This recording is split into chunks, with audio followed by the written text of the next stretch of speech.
No delete. Just move it. No. Like this. Like this. Yeah. Okay, thank you.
Для начала, тебе помогла музыка?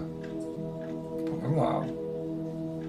Не в самом начале, может через минуты-две мне легче просто все было видеть. Тебе помогли благовония? Поначалу нет, поначалу даже мешали сконцентрироваться. Да. Мне тоже так пришло. Потом просто не обращал внимания и как-то вообще без разницы. Но поначалу да. Я тоже увидел, что тебе стало как будто выбивать тебя из этого сна. Да. Итак, результат. Что ты делал и что ты увидел. Самое главное, ничего не молчать, не думать о том, что ты скажешь неправильно, не думать о том, что ты ошибся. Все, что пришло, все рассказывай. Ты провел довольно долгое время, минут 10, наверное, в этом состоянии. Я думаю, информации у тебя там много. По обычной для меня схеме просто начал анализировать тонкие тела. Ты хочешь изменить свое физическое тело, ты хочешь потерять вес, но я увидел два недостатка. Первый из них это то, что у тебя не хватает силы воли, в прямом смысле. Ты не можешь себя заставить начать этот процесс и придерживаться его. А не получается, потому что у тебя нету цели просто. Такое ощущение, что если ты поставишь себе точную цель по весу или хотя бы как примерно ты хочешь выглядеть в зеркале, у тебя появится хоть частично эта сила воли. Сила воли и цель. Потеря веса. Неприятно тебе, не доставляет тебе удовольствия выглядеть так, как сейчас ты выглядишь. Поднялись немного выше, до эфирного тела. Для меня уже типичный образ, стеклянный, голубого синего цвета, немножко больше, чем физическое тело. Грезы, которые крутятся прямо из руки в руку, из ногу в другую ногу и до головы, не останавливается она. Поначалу было не до конца понятно, что это. Я попытался узнать, я спросил. Тебе не до конца комфортно. Тупо говоря, частично зависть. Зависть его продуктивности, что ли, его целеустремленности. Ты постоянно задаешь себя вопросом, почему вот у него получается все так точно, все так быстро, почему у меня этот процесс так медленно идет, и у меня не те же результаты. Но вот картина именно не сильная, не сильно негативная, но все равно зависть. Этой картины я больше придерживаюсь, и то я ее четче увидел после второго круга. Мне пришлось 2 раза пройтись по телам. Да, это по эфирному телу. Дальше я поднялся по астральному, и тут мне стало интересно, я вообще по нему мало что видел, а потом мне просто вышла картина, у тебя нехватка взаимосвязи вообще с астральным телом, взаимодействие с астральным телом у тебя как минимальное, что ли, но вот именно нехватка взаимодействия с ним. Негатива, позитива толком я в нем не увидел, но и также не увидел какую-то энергию в твоем астральном теле. Именно вот словами мне пришло, нету взаимодействия просто. Мало его, либо вообще нету. Поднялись до ментального. Ментальный у меня образ черные тучи и молнии. Просто черные тучи и молнии. Опять же, пришлось спросить, от чего эти тучи, от чего эти молнии, почему ты взъерошена, давай скажем так. Вся эта обстановка, измена обстановки, измена жизни, измена жилья, уровень жизни. То есть я так понял, что он упал частично, если сравнивать с той жизнью, которую у вас была в прошлом. И ты пытаешься к этому как-то привыкнуть. И тебе это не очень легко дается. Такие у меня ощущения. Вот эти вот перемены. Тебе нелегко даются вот эти вот перемены в жизни, особенно из-за того, что они не вверх, не в лучшую сторону, а пока что немножко вниз. Пока что. Все, что я смог увидеть. Давай попробуем по эфирному телу. Ты сказал, что увидел это и это, а само состояние эфирного тела ты увидел? Вот ты увидел его в определенных цветах. Насколько оно энергетически сбалансировано, разбалансировано, пробои, утечки и так далее. Пробои и утечек я не видел. И цвет, вот консистентность в цвете. То есть не было такого, допустим, даже как у меня. Я видел переливания разные, голубые, дотрагиваясь до фиолетовых, ничего для консистентность. Синий, голубой цвет. Без пробоев. Но да, вот внутри этого тела, вот с одной стороны в другую, вот этот образ, тучка, туман, черная сущность какая-то, негатив. Негатив, он крутится по всему эфирному телу. Вот этот негатив, если его попробовать оценить, он свой или внешний? Если внешний, то откуда? Если свой, то чем взрощен? И на что он влияет? Вообще, что это за зверь такой, там тучка-то лазает? Я ее тоже вижу, она из ноги в ногу, в руку, по телу, по голове. Да. Вот такого где-то размера, может, чуть меньше, вот так, кулачка. Да. И такие всполохи тучечные. И вот оно перемещается. Что это за зверь такой? Давайте посмотрим.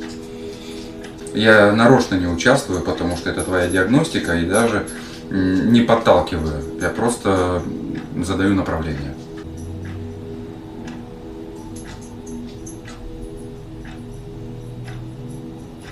То есть это не чистая внутренняя вот такая вот зависть. Ты жила в такой сфере, в такой атмосфере, в такой ситуации, где от тебя многое что ожидали, и ты поэтому теперь себя так терзаешь. Ну, наверное, да, отчасти. Расскажи о себе, о своем детстве. Приучили, конечно, слово, приучили, привыкла к этому. Не надо этого стесняться. Тебе пришло это слово, останься с ним. Да. Ты можешь это прокомментировать? Пока нет. Как тебя учили быть удобной, прятать свои эмоции? Как тебя учили быть правильной, быть нужной для кого-то? То есть тебя учили вести себя так, как нравится кому-то. Правильно? Угу. Это то?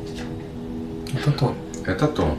Я нарочно немного добавляю от себя, потому что я понимаю прошлое Эли, я понимаю, о чем говорит Никита, и поэтому для того, чтобы все сложили в один пазл, что происходит, я добавляю некоторую информацию. Как ты считаешь, он точно увидел, Никита? Да. Радикально точно. Угу. Теперь самый важный вопрос в работе с человеком. Что делать? Что тебе идет? Правильного ответа нет. То есть есть тот, который придет тебе, и он правильный. Ответ достаточно простой. И звучит он, конечно, банально, но мне пришло, что ты просто должна понять и принять, что ты не можешь быть и ты не должна быть похожа или одинаково другим людям. То есть у тебя есть твои отдельные способности, у тебя есть твои отдельные плюсы и минусы, и ты в первую очередь должна принять себя такую, какая ты есть, со своими способностями, со своими лимитами также. То есть и не пытаться угнаться за кем-то. Вот что мне пришло. И опять же образ, конечно, Димин. То есть не пытаться быть как он. Не пытаться делать, допустим, не знаю, столько же, как он. Я не знаю, чем он тут занимается и насколько он быстро и сильно все усваивает, но перестань гнаться за этим. Перестать за этим гнаться. А насколько это объективно? Что я так бегу, а она гонится за мной.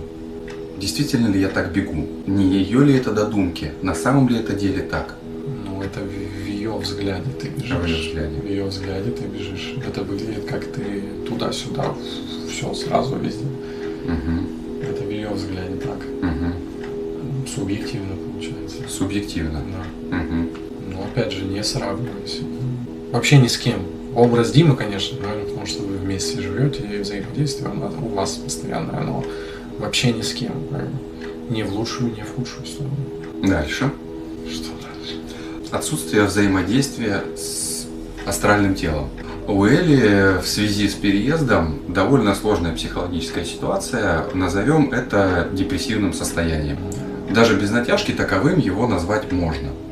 Поэтому ты увидел разрыв с астральным телом, то есть отсутствие нормальных эмоций. Никаких. Вот пустота. Это и есть, собственно, депрессия. Один из видов, когда нет ничего, серость. Такая вот in the middle of nowhere. Очень Да. классное описание. Просто ничего, нигде, ни... Да.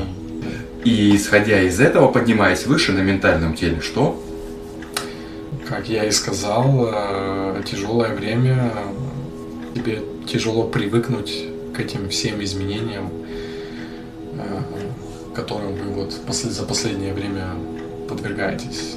Да. И здесь надо отметить, что Эля действительно мне сегодня говорила о том, что ей тяжело переезжать, о том, что ей очень сложно менять круг. И ты это увидел настолько точно и так точно описал, что вон Элю даже прошибло глаза на мокром месте. Как мы и говорили, поднимаясь выше, ты получаешь более широкую картину. То есть абстрактную нет картину. эмоций. Почему? Потому что сложно переехать. Потому что сложно менять обстановку. То есть ты увидел сначала что, а потом почему. И так каждый раз поднимаясь выше, ты получаешь более полную, более целостную картину, да, того, что происходит. Я считаю, что максимально точно. Максимально. Ну, твое мнение какое?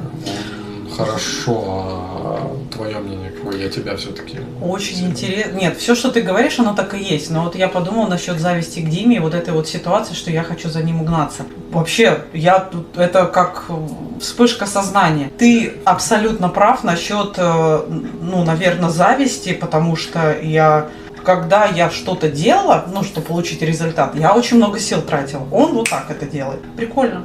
Мне нравится то, что ты сказала. Все Да, так и да, есть. я абсолютно так это и увидел. Очень Просто хорошо. я с этой стороны не смотрела. А мне сразу только эта сторона. Я поэтому сказал, что у Никиты очень необычное видение, его совершенно нельзя загонять в рамки, потому что это с другой стороны взгляд. И он дает другой point of view, точку зрения, да? Точку зрения с другого ракурса. Все то же самое, но с другого ракурса и открывает совершенно другие перспективы для развития. Поэтому это очень классно. Я рад, что я не ошибся. Шучу. Оно работает. Хочешь ты или не хочешь, твое ясновидение, твое яснознание, твое взаимодействие с тонкими телами работает. Вопрос, насколько ты сам себе доверяешь. Очень хороший вопрос. Я над этим жестко работаю. Все эти сомнения откидывать просто нафиг в сторону. Очень сильно отравляют твое развитие любого человека, злопыхатели, которые говорят: ай, все это фигня, да ты ничего не знаешь, да ты все придумываешь, да этого всего нет. Поначалу, особенно для молодых практиков, это очень сильный стопор. Научиться не обращать на эти вещи, на этих людей внимания. То есть уровень доверия к себе и уровень доверия чужому мнению должны прийти в какой-то баланс. Когда человек может что-то говорить объективно правильно, указав тебе на что-то, а что-то может говорить из позиции страха. Я боюсь этого, поэтому я лучше это все уничтожу. Из позиции зависти, из позиции чернушничества человек одержим какими-то темными силами. Естественно, ему проще сказать, что все это бред, все это неправильно, таким образом настроив тебя в другую сторону. Не туда, где тебе нужно видеть. Вариантов достаточно много. Доверие себе. Доверие своему внутреннему голосу. Потрогать нельзя результат, поэтому сложно. А мы поэтому и сделали запись, чтобы вот в режиме реального времени Никита провел почти 15 минут в полной тишине, никто ему не мешал, он работал сам, я не подмешивался в процесс, я даже не смотрел, я вам честно скажу. Но это важно. Да, я просто ходил и занимался какими-то своими делами. Там, Не, это включил было очень музыку. круто, спасибо большое. Прям классно. Слушай, ну я рад, я рад, просто Да. рад, что я вижу эти вещи, и что вы так хорошо это воспринимаете. Это круто. Да. Классно. Даже ну, не веришь, что так можно. Она там скинула тыкву.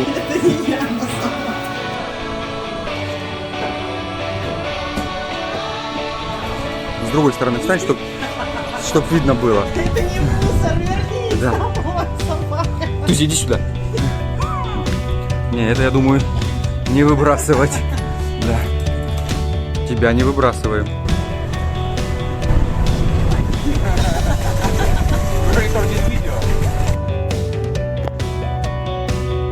Тузику стыдно, да.